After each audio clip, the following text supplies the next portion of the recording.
Welcome to study 24 Udaipur. Economics की MCQ series में आप सभी का स्वागत है। आज के इस वीडियो में हमारा जो पहला प्रश्न है उसको लीजिए। निम्नलिखित कथनों पर विचार कीजिए। यदि दो वस्तुएं स्वतंत्र हैं, इंडिपेंडेंट हैं, तब उनके मध्य प्रतिस्थापन की मांग लोच, ठीक है, जो इलास्टिसिटी ऑफ डिमांड है सब्स्टिट्यूशन की, वो क्या होगी? जीरो होगी। और दूसरा जो हमारा कथन दे रखा है, स्टेटमेंट दे रखा है, एक ही मांग वक्र के भिन्न भिन्न बिंदुओं पर मांग की लोच बदलती रहती है। तो यहाँ पे देखिए, जो दोनों कथन हैं वो क्या होना चाहिए? आपके सही होना चाहिए। देखिए, दो वस्तुएं क्या हैं? स्वतंत्र है, मतलब एक दूसरे के ऊपर न तो आश्रित है, मतलब उनके बीच में आपस में किसी प्रकार का कोई संबंध नहीं है। मतलब एक वस्तु की कीमत में परिवर्तन से दूसरी वस्तु की जो मांग होती है वो प्रभावित नहीं होती है। मतलब दोनों वस्तुएं क्या है? स्वतंत्र हैं। और जब स्वतंत्र होती हैं तो उनके बीच में प्रतिस्थापन नहीं होगा। और प्रतिस्थापन नहीं होगा इसका मतलब क्या हो गया? जो मांग की लोच है वो क्या होगी? प्रतिस्थापन की मांग की लोच क्या होगी? शून्य, क्योंकि हम एक की जगह दूसरे का प्रयोग नहीं कर सकते क्योंकि वो स्वतंत्र हैं। ठीक है, देखिए, वस्तुएं या तो हो सकती है स्थानापन्न, जिसमें हम एक की जगह दूसरे का प्रयोग कर सकते हैं, और एक होती है पूरक। ठीक है, सब्स्टिट्यूशन में क्या होता है? एक की जगह हम दूसरे का प्रयोग कर सकते हैं। और कॉम्प्लीमेंट्री पूरक में क्या होता है? दोनों का साथ साथ प्रयोग किया जाता है। लेकिन जब वस्तुएं स्वतंत्र होती, इंडिपेंडेंट होती, इसका मतलब उनके बीच में आपस में कोई संबंध नहीं है। तो प्रतिस्थापन की जो लोच होगी वो क्या होगी? जीरो होगी, शून्य होगी। तो पहला कथन आपका बिल्कुल सही है। और दूसरा है, एक ही मांग वक्र के भिन्न भिन्न बिंदुओं पर मांग की लोच बदलती रहती है। जो इलास्टिसिटी ऑफ डिमांड है, जब हमारा डिमांड कर्व लीनियर है, इस प्रकार का है, तो यहाँ पर अगर आप देखोगे बीच वाला पॉइंट अगर यहाँ देखा तो यहाँ पे इलास्टिसिटी कितनी होती है? इक्वल टू 1 होती है। अगर इससे ऊपर आप किसी पॉइंट पर अगर देखोगे जैसे यहाँ पे, तो यहाँ पे क्या होगी? ग्रेटर देन 1 होगी। यहाँ पर आप देखोगे तो कितनी होगी? इनफाइनाइट होगी, अनंत होगी। ई बिंदु से अगर नीचे देखोगे आप यहाँ पे इस जगह, ठीक है, तो यहाँ पे क्या होगी? जो लोच है वो लेस देन 1 होगी। और यहाँ पर इलास्टिसिटी जो है वो कितनी होगी? इक्वल टू 0 होगी। इसका मतलब क्या हो गया? जो डिमांड कर्व हमारा है, जो मांग वक्र है, उसके अलग अलग बिंदुओं पर मांग की लोच क्या होती है? बदलती रहती है। तो यहाँ पे आपके दोनों कथन सही हैं। सेकंड ऑप्शन आपका, यहाँ पे आपका जो सी ऑप्शन है वो सही होगा। अब देखिए नेक्स्ट, जब पूर्ति वक्र एक्स अक्ष से आरंभ होता है, ये देखिए हमने डायग्राम बनाया। हमारा पूर्ति वक्र ये देखिए, एक्स अक्ष आपका इधर है, एक्स एक्सिस, और ये हमारा कौन सा है? Y axis. अब देखिए, जो सप्लाई कर्व है, पूर्ति वक्र है, वो कहां से स्टार्ट हो रहा है? एक्स एक्सिस से, एक्स अक्ष से, मतलब यहां से माना कि ऐसे अगर प्रारंभ हो रहा है, ये आपका सप्लाई कर्व है। इसका मतलब क्या हो गया? जो इलास्टिसिटी है, ठीक है, इलास्टिसिटी ऑफ सप्लाई, पूर्ति की जो लोच है वो क्या होती है? इकाई से कम होगी। अगर हमारा जो सप्लाई कर्व है, पूर्ति वक्र है, वो अगर ओ वाई अक्ष, ठीक है, वाई अक्ष हमारा जैसे ये देखिए, अगर इधर से अगर स्टार्ट होता है तो जो इलास्टिसिटी है वो क्या होगी? ग्रेटर देन 1 होगी, इकाई से अधिक होगी। और अगर हमारा जो ये पूर्ति वक्र है, अगर ये ओरिजिन, मूल बिंदु, यहां से अगर स्टार्ट होता 0 से, इसका मतलब क्या हो गया? जो इलास्टिसिटी है, जो लोच है, वो कितनी होती है? इकाई के बराबर। तो यहाँ पे हमको पूछ रखा है कि जो हमारा कर्व है वो कहां से स्टार्ट होता है? एक्स अक्ष से। तो पूर्ति की जो लोच है वो क्या होगी? लेस देन 1 होगी। ठीक है, या हम कह सकते हैं लेस इलास्टिक, इकाई से कम होगी। अगला देखिए, यहाँ पे देखिए एक डायग्राम हमको दे रखा है, और इस डायग्राम के ऊपर अगले जो 3 क्वेश्चन है, चौथा, पांचवा, छठा, वो बेस्ड हैं, ठीक है, आधारित हैं। तो देखिए, इस डायग्राम में आपको देखो ए बी सी लिखा हुआ है, ठीक है। तो देखिए, ये जो हमारा कर्व है, कॉस्ट कर्व, देखिए इधर आपको दे रखा है total cost, average total cost दे रखा है, एवरेज वेरिएबल कॉस्ट दे रखा है, और ये आपका मार्जिनल कॉस्ट है यहाँ पे, ठीक है, ये हमको दे रखा है, और इधर हमारा प्रोडक्शन दे रखा है। तो देखिए, इन डायग्राम को अगर आप देखोगे तो आपको पता होना चाहिए कि जो ये सी कर्व है, ऊपर सबसे ऊपर जो हमारा कर्व है सी कर्व, ये कौन सा होगा आपका? इनमें से होगा ये एवरेज वेरिएबल कॉस्ट होगा, सॉरी, एवरेज कॉस्ट होगा, ठीक है, या जिसको हम क्या कह सकते हैं? एटीसी भी कह सकते हैं, ठीक है। तो ये जो सी कर्व आपका है वो कौन सा है? एवरेज कॉस्ट, या एवरेज टोटल कॉस्ट भी हम कह सकते हैं।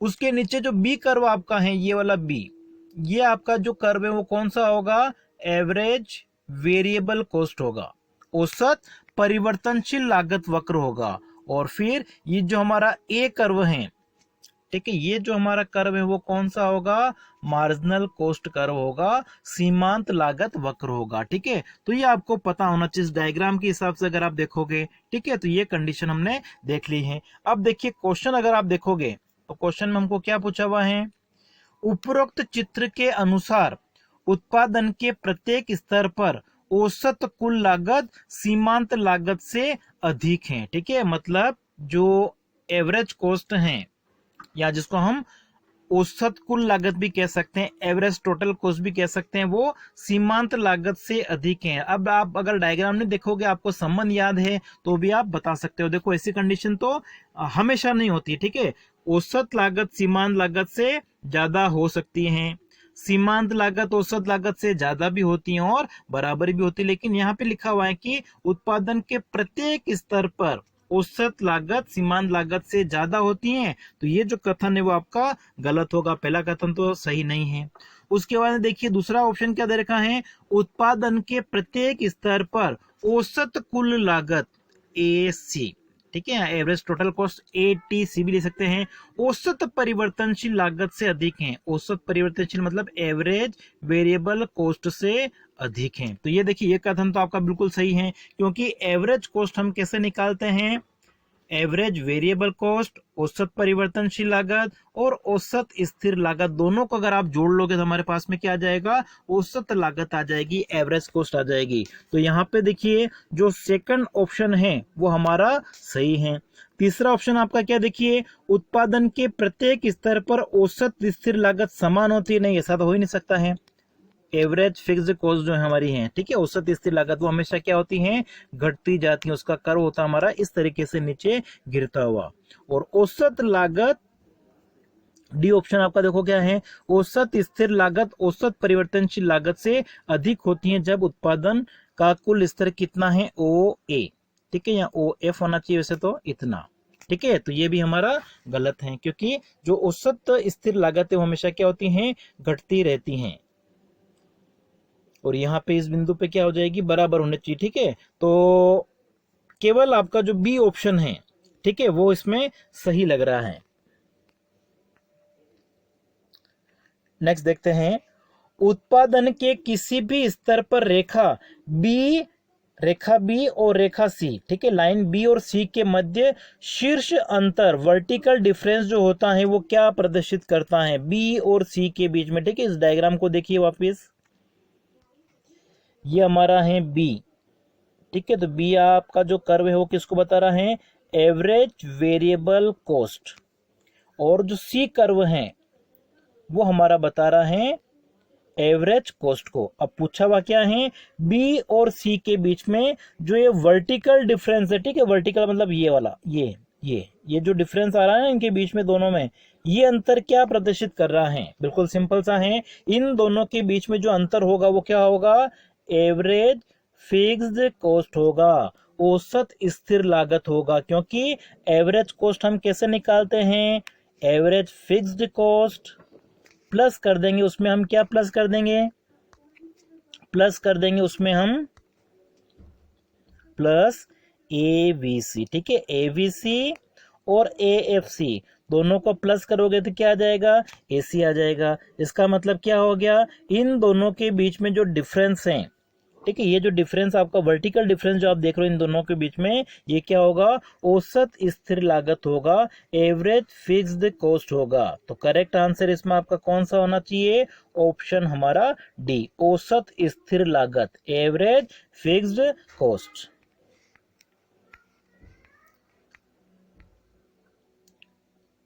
अगला है, रेखा बी प्रदर्शित कर रही है, देखिए आपने जो डायग्राम बनाया था वो इस प्रकार का डायग्राम था हमारा, एक कर्व ये था, एक ये था, ये हमारा था बी, ये हमारा है सी, और ये कर्व जो हमने बनाया था वो कौन सा बना रखा था हमारा, ए। अब पूछा हुआ है कि ये जो बी रेखा है वो क्या प्रदर्शित कर रही है, ठीक है, ये जो बी रेखा है वो किसको प्रदर्शित कर रही है? एवरेज वेरिएबल कॉस्ट को, औसत परिवर्तनशील लागत को। ऑप्शन आपका यहाँ पे क्या सही हो जाएगा? बी। अगर सी के बारे में पूछा जाता, ठीक है, सी के बारे में अगर पूछा जाता, सी क्या होता हमारा? एवरेज कॉस्ट होता, ठीक है। और ये वाली जो लाइन मैंने यहाँ पे एसी लिख दिया, नहीं, ये वाला क्या होना चाहिए? मार्जिनल कॉस्ट, ठीक है, सीमांत लागत है। तो बी लाइन के लिए पूछा हुआ, बी कौन सी है? औसत परिवर्तनशील लागत। अगला देखिए, विभेदात्मक एकाधिकार, डिस्क्रिमिनेटिंग मोनोपोली के अंतर्गत मूल्य और उत्पत्ति निर्धारण, प्राइस और आउटपुट का जो डिटर्मिनेशन है, उसके लिए कौन से नियम का प्रयोग किया जाएगा? ठीक है, डिस्क्रिमिनेटिंग मोनोपोली, विभेदात्मक एकाधिकार, एक ही वस्तु के लिए अलग अलग उपभोक्ताओं से अलग अलग कीमत वसूला जाता है, उसको हम क्या कहेंगे? विभेदात्मक एकाधिकार कहेंगे, डिस्क्रिमिनेटिंग मोनोपोली कहेंगे। तो इसमें आउटपुट और प्राइस डिटर्मिनेशन के लिए क्या देखा जाएगा कि जो अलग अलग मार्केट हैं उसमें MR1 और दूसरे मार्केट की MR2 क्या होनी चाहिए? आपस में बराबर, और संतुलन की स्थिति में किसके बराबर होना चाहिए? मार्जिनल कॉस्ट के भी बराबर होना चाहिए। इसका मतलब यहां पे आपका जो करेक्ट आंसर है वो कौन सा होगा? C option. नेक्स्ट देखिए, निम्नलिखित कथनों पर विचार कीजिए। परेटो उपयोगिता की संख्यात्मक माप स्वीकार नहीं करते हैं। ठीक है, परेटो का जो कंसेप्ट था वो क्या था कि किसी भी वस्तु का प्रयोग करने से जो उपयोगिता मिल रही, ठीक है, तो उपयोगिता को उन्होंने बताया था कि क्रमवाचक जो विचारधारा होती है उसका प्रयोग किया। उन्होंने मार्शल की जो अवधारणा थी उसका प्रयोग नहीं किया था। मार्शल ने बताया था कि उपयोगिता को हम संख्याओं के रूप में माप सकते हैं, लेकिन परेटो ने बताया कि संख्या में हम नहीं माप सकते हैं, हम क्या कर सकते हैं? उनको क्रम दे सकते हैं। ठीक है, तो पहला कदम बिल्कुल सही है कि परेटो उपयोगिता की संख्यात्मक माप को स्वीकार नहीं करते हैं। परेटो का कल्याणकारी विश्लेषण उपयोगिता के क्रमवाचक विचार से संबंधित नहीं है, ये गलत है, क्योंकि मैंने बताया आपको अभी कि संख्यात्मक माप को स्वीकार नहीं करते हैं, लेकिन उनका जो ये एनालिसिस है वो क्रमवाचक विचारधारा पे आधारित है। ठीक है, तो यहाँ पे आपका जो सेकंड ऑप्शन है वो करेक्ट हो जाएगा। ठीक है, फर्स्ट ऑप्शन आपका क्या था? कार्डिनल मैनेजमेंट, कार्डिनल मेजरमेंट, ठीक है, तो उसको उन्होंने स्वीकार नहीं किया था। ऑर्डिनल को उन्होंने स्वीकार किया था, ठीक है, ऑर्डिनल मेजरमेंट को, लेकिन यहाँ पे लिखा हुआ कि संबंधित नहीं है। तो इन दोनों में से आपका केवल पहला कथन सही है, इसलिए करेक्ट आंसर हमारा हो जाएगा ऑप्शन ए। अगला देखिए, पिगू के दृष्टिकोण के अनुसार निम्नलिखित में से कौन सा कथन सत्य है? तो पिगू ने क्या बताया था कि जो कल्याण है उसमें आर्थिक कल्याण को उन्होंने शामिल किया था, तो कल्याण को आर्थिक कल्याण के विचार से संबंधित किया जाना चाहिए, बिल्कुल सही है। और कल्याण को सामान्य कल्याण के विचार से भी संबंधित किया जाना चाहिए। ठीक है, तो मेरे हिसाब से इसमें होना चाहिए आपका ऑप्शन सी कि दोनों विचार उनके साथ में संबंधित हैं। अगला है, मैच करना है, सुमेलित कीजिए। ठीक है, सूची 1 को सूची 2 के साथ में सम्मिलित करना है। तो दोहरा कोल्डर हिक्स परीक्षण, ठीक है, तो ये जो आपका है कॉल्डर हिक्स क्राइटेरिया है वो किसका है? रिक्टोवस्की का है। ठीक है, तो ये आपका सबसे पहले ए में क्या आना चाहिए? तीसरा ऑप्शन आना चाहिए। उसके बाद में क्षतिपूर्ति सिद्धांत, कंपेंसेशन थ्योरी जो है वो किसकी है? कॉल्डर और हिक्स की है, तो फिर आपका आना चाहिए फोर्थ। उसके बाद में सामाजिक कल्याण फलन जो है वो किसने दिया था? बर्गसन ने। और फिर असंभाविता प्रमेय, इम्पॉसिबिलिटी जो थ्योरम है वो किसके साथ में संबंधित है? एरो के साथ में। तो क्रम क्या होना चाहिए आपका? सबसे पहले 3, उसके बाद में 4, उसके बाद में 1 और उसके बाद में 2। 3 4 1 2, इसका मतलब बी ऑप्शन आपका यहाँ पे सही होगा। नेक्स्ट देखिए, केन्स ने अपने समीकरण में निम्नलिखित में से किसे महत्व दिया? ठीक है, केन्स ने मुद्रा की मांग को भी महत्व दिया था, सक्रिय मुद्रा को भी उन्होंने शामिल किया था, मनुष्य की तत्कालीन समस्याओं के ऊपर उन्होंने अधिक महत्व दिया था। उपरोक्त सभी इसमें आंसर आपका होना चाहिए। अगला देखिए, राष्ट्रीय आय के संदर्भ में निम्न में से कौन सा सत्य नहीं है? ठीक है, वर्तमान समय में जो CSO है, केंद्रीय सांख्यिकी कार्यालय ने आधार वर्ष बेस ईयर पहले 1999-2000 था, उसकी जगह बाद में चेंज करके 2004-5 किया था। सही है। इसकी गणना की 3 विधियां हैं, आय विधि, व्यय विधि और उत्पादन विधि। प्रोडक्शन मेथड, इनकम मेथड और एक्सपेंडिचर मेथड, तो ये भी हमारा सही है। उसके बाद में राष्ट्रीय आय को कारक लागत पर शुद्ध राष्ट्रीय उत्पाद में, मतलब आपका ये है NNP फैक्टर कॉस्ट में सब्सिडी को घटाकर, अगर इसमें से हम सब्सिडी को घटा दें, पहले से ही घटी हुई वैसे भी हो तो घटाकर बाजार मूल्य पर शुद्ध राष्ट्रीय उत्पाद में अप्रत्यक्ष करों को जोड़कर निकाला जाता है। नहीं, ये गलत लग रहा है, ठीक है, ये बिल्कुल गलत है हमारा। मतलब कौन सा सत्य नहीं पूछा हुआ है, करेक्ट आंसर इसमें आपका ऑप्शन सी हो जाएगा। और उत्पादन के 4 कारक होते हैं, 4 साधन होते हैं, फैक्टर्स ऑफ प्रोडक्शन, भूमि, पूंजी, श्रम, उद्यमशीलता, ये तो सही है। तो कौन सा सत्य नहीं है, सी ऑप्शन। नेक्स्ट है, निम्नलिखित में से कौन सा एक कथन किन्स के उपभोग फलन के लिए सही है?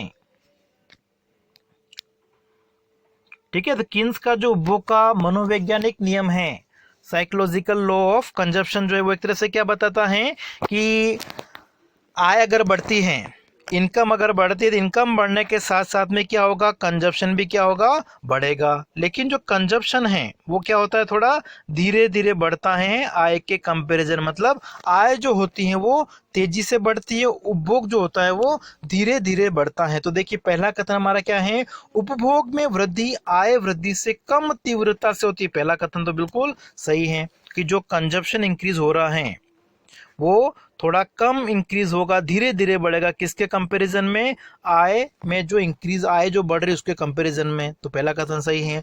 उपभोग में वृद्धि आय में वृद्धि से तीव्र होती नहीं, दूसरा कथन तो गलत है, क्योंकि आय तेजी से बढ़ती है, उपभोग धीरे धीरे बढ़ता है। तो पहला कथन आपका यहाँ पे सही होगा। और देखिए ऑप्शन जो दे रखे हैं, बाकी के ऑप्शन गलत ही होने चाहिए वैसे। आय बढ़ने के साथ उपभोग समान मात्रा से बढ़ता है, समान मात्रा से नहीं बढ़ता है, ठीक है, अनुपात भी सही है। और आय बढ़ने के साथ उपभोग आनुपातिक रूप से बढ़ता है, नहीं। अगला देखिए, निम्नलिखित कथनों पर विचार कीजिए। क्या है हमारा फर्स्ट, जो त्वरक गुणांक है, एक्सीलरेटर, प्रेरित पूंजी निवेश और उपभोग व्यय में प्रारंभिक परिवर्तन के बीच में अनुपात है। जो एक्सीलरेटर हैं, त्वरक हैं, वो एक तरह से क्या बताता है कि जब अर्थव्यवस्था में उपभोग मांग बढ़ती हैं, ठीक है, वस्तुओं की मांग बढ़ती है, तो उस मांग को पूरा करने के लिए कितना निवेश करना पड़ेगा। मतलब निवेश और उपभोग मांग के बीच में अनुपात है, बिल्कुल सही है। दूसरा हमारा है कि त्वरक का प्रत्यय यह बताता है कि प्रेरित निवेश उपभोग वस्तुओं की मांग में होने वाले परिवर्तनों की दर पर निर्भर करता है, ठीक है। तो जो निवेश है वो किसके ऊपर निर्भर करेगा, उपभोग वस्तुओं की मांग के ऊपर निर्भर करेगा, बिल्कुल सही है। उपभोग वस्तुओं की मांग बढ़ने पर प्रेरित निवेश क्या होगा, बढ़ेगा। तो दोनों कथन यहाँ पे आपके सही होने चाहिए, सी ऑप्शन। नेक्स्ट देखिए, यदि उपभोग फलन मूल बिंदु से गुजरे, ठीक है, आपका जो उपभोग फलन है वो मूल बिंदु मतलब यहां से अगर गुजरता है सी, तो एपीसी बराबर एमपीसी के लिए अवश्य, ठीक है, मतलब एपीसी और एमपीसी बराबर होते, देखिए दीर्घकालीन हमारा उपभोग फलन हो जाएगा, ठीक है, सी इक्वल टू बी वाई, जिसको हम कह सकते हैं। तो ये हमारा एक तरह से क्या हो गया, लीनियर फंक्शन होगा, ठीक है, रेखिक फलन होगा बिना किसी अवरोध के। तो यहाँ पे हमारा जो आंसर है वो कौन सा सही होना चाहिए, ए ऑप्शन। अगला देखिए, मुद्रा की तटस्थता, न्यूट्रलिटी ऑफ मनी, निहितार्थ है कि मुद्रा पूर्ति में की गई किसी वृद्धि से, ठीक है, मुद्रा न्यूट्रल है, मुद्रा तटस्थ, इसका मतलब अगर मुद्रा की पूर्ति में अगर परिवर्तन किया जाएगा तो भी कीमतों में कोई परिवर्तन नहीं होगा। तो यहाँ पे आपका डी ऑप्शन जो है वो करेक्ट होगा। नेक्स्ट देखिए, निम्नलिखित कथनों पर विचार कीजिए। फर्स्ट हमारा है, ब्याज दर मुद्रा की मांग और मुद्रा की पूर्ति के द्वारा मुद्रा बाजार संतुलन निर्धारित होता है, बिल्कुल सही है, ठीक है। ब्याज की दर का निर्धारण मुद्रा की मांग और मुद्रा की पूर्ति के आधार पर होता है और ये मुद्रा बाजार के संतुलन को दर्शाता है। तो पहला कथन तो हमारा सही है। फिर उसके बाद में सेकंड, केन्स के मॉडल में मुद्रा की पूर्ति अथवा मुद्रा की मांग के कारण ब्याज दर में परिवर्तन करके वस्तु के बाजार में उत्पादन तथा राष्ट्रीय आय के निर्धारण को प्रभावित करता है, क्योंकि आपस में ये संबंधित होता है, तो ये भी सही लग रहा है। और फिर वस्तु बाजार में विनियोग या उपभोग प्रवृत्ति द्वारा किए गए आय में परिवर्तन भी मुद्रा बाजार में ब्याज की दर को प्रभावित करता है। ठीक है, वस्तु बाजार में या तो निवेश या उपभोग प्रवृत्ति द्वारा किए गए आय परिवर्तन भी मुद्रा बाजार में ब्याज के निर्धारण को प्रभावित करेगा। ठीक है, लेन देन की जो मांग होती है उसके ऊपर भी निर्भर करेगा। तो यहाँ पे आपके तीनों कथन जो है वो सही होने चाहिए। ठीक है, डी ऑप्शन आपका यहाँ पे सही होना चाहिए। अगला देखिए, मूलभूत घाटे की राशि कैसे ज्ञात की जाती है? ठीक है, जो मूलभूत घाटा आप कैसे निकालोगे कि जो फिस्कल डेफिसिट है, फिस्कल डेफिसिट, ठीक है, मतलब प्राइमरी डेटा, प्राइमरी जो डेफिसिट होता है, प्राथमिक घाटे की हम बात कर रहे हैं। ठीक है, मूलभूत घाटे का मतलब किससे है? प्राथमिक घाटा, प्राइमरी डेफिसिट। तो प्राइमरी डेफिसिट हम कैसे निकालेंगे? क्या फॉर्मूला होता है कि जो फिस्कल डेफिसिट है, राजकोषीय घाटा है, उसमें से जो इंटरेस्ट पेमेंट है, इंटरेस्ट पेमेंट, ब्याज का जो भुगतान किया जाता है, उसको अगर हम माइनस कर देंगे तो जो शेष बचेगा उसको हम क्या कहेंगे? प्राइमरी डेफिसिट कहेंगे, प्राथमिक घाटा कहेंगे। तो यहाँ पे आपका जो करेक्ट आंसर है कौन सा हो जाएगा इसमें से? ऑप्शन सी, राजकोषीय घाटे से ब्याज के भुगतान की जो राशि है उसको कम कर देंगे, हम उसको हम घटा देंगे।